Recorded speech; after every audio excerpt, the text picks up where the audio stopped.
se o cara promete, ele alcança uma graça, né? Ele diz, não, no dia do Sírio eu vou vir, eu citei um exemplo ainda há pouco, eu vou vir de joelhos da Catedral de Belém, que é a Igreja da Sé, até a Basílica Santuário.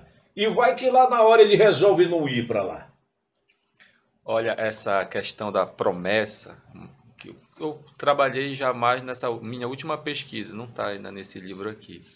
A promessa é um elemento central do Sírio. E não só do Sírio, mas também de outros locais onde se cultua santos. Porque a promessa é um acordo que o fiel faz com o santo, no caso aqui com Nossa Senhora. E aí é uma questão seríssima. Então, geralmente, ele faz de tudo para cumprir a sua promessa. Na hora do desespero, às vezes, a pessoa está, sei lá, está com uma doença muito grave ou quer intercessão a um parente, faz uma promessa à altura do seu problema, né? Então, eu já acompanhei vários fiéis que fizeram essa promessa de vir de joelho, que no meu ponto de vista, humanamente é impossível. Assim, porque eu me imagino lá, eu pesquiso isso, eu vou, acompanho, eu entrevisto. Mas a primeira entrevista que eu fiz com um fiel, quando ele chegou já na Basílica, depois de horas e horas de joelho, eu digo, gente, eu fico 5 minutos de joelho, já tô, né? Já imagine a pessoa ficar lá horas e horas naquela multidão, naquele calor. Um esforço chamado sobre-humano, né? Na verdade. Aí eu chego com a pessoa para entrevistar, era até uma moça, uma menina fisicamente franzina. O que você está sentindo? Ela me responde, alegria. Né? Aí me desconstruiu enquanto ser humano, sabe? Assim, e eu vi que aquilo ali realmente, isso aqui é Deus. Eu até me emociono, até dá arrepio, né? Até dá arrepio. Eu digo, isso aqui é Deus, isso aqui é Deus, não tem outro jeito. Eu duvido você acompanhando uma pessoa fazendo isso. Já aconteceu comigo, fiz muita cobertura de Sírio, enfim, para as emissoras de televisão, onde eu passei e muitas vezes acompanhei de perto, como estás fazendo, até entrevistando pessoa. E você fica arrepiado vendo aquilo ali. Não, assim, mas essa pessoa vai conseguir, aí tu dá uma volta por ali, quando tu chega lá, ela está entrando lá, na frente da Basílica, entrando lá para a praça. Está entrando. Santuário lá. Entrando e as pessoas ajudando ali. De alguma forma as pessoas ficam preocupadas e às vezes meio que pisando em ovos na tentativa de saber se pode ajudar ali, de que forma pode ajudar, mas acabam ajudando fora aquelas pessoas que já vêm compromissadas com ela ali, um parente, um amigo, como a gente falou ainda há pouco. E o fiel, ele leva isso a sério, ele tem que cumprir o trato que ele fez com Nossa Senhora, trato entre aspas, né? Porque ele pensa assim, Maria confiou em mim, ela me atendeu o meu pedido, por que eu não vou retribuir? Então o fiel vai e encontra forças que só pode vir de Deus mesmo.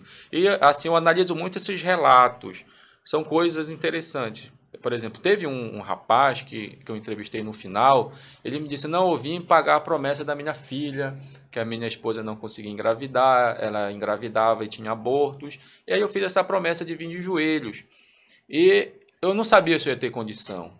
Então, quando foi logo quando eu iniciei, com poucos metros, eu já me senti muito cansado. E ele veio sozinho, não tinha a mínima ideia de Sírio. E aí um grupo de amigos disseram, não, tu quer desistir, mas a gente vai te acompanhar até o final. E quando ele chegou ao final, a pessoa que o ajudou a cumprir a promessa disse, olha, na verdade eu estou pagando uma promessa também.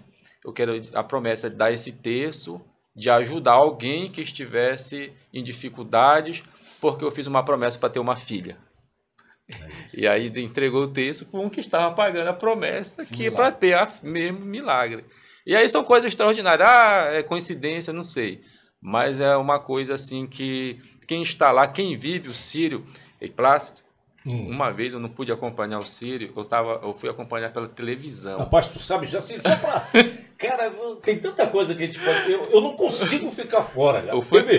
Teve uma época aí de... Por exemplo, na época que eu trabalhei na TV Liberal, que foram 16 anos, acho que em 10 anos eu trabalhei em cobertura do Sírio, mesmo sendo um cara que fazia futebol, fazia esporte, eu era escalado para fazer. Rapaz, quando não me escalavam para fazer o Sírio, te confesso, ficava aborrecido.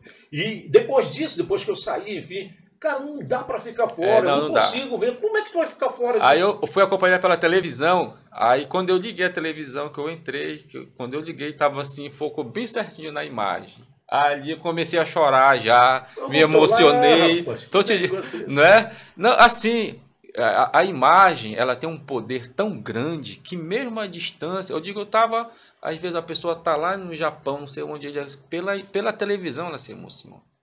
Agora, tu imagine você lá, né? Então, a Nossa Senhora, ela tem um poder extraordinário. Ela tem... É mãe de Deus, né? Não pode ter, não pode ser, não pode ser diferente, mas ela tem esse poder que te emociona a quilômetros de distância. É uma coisa extraordinária. Eu falei,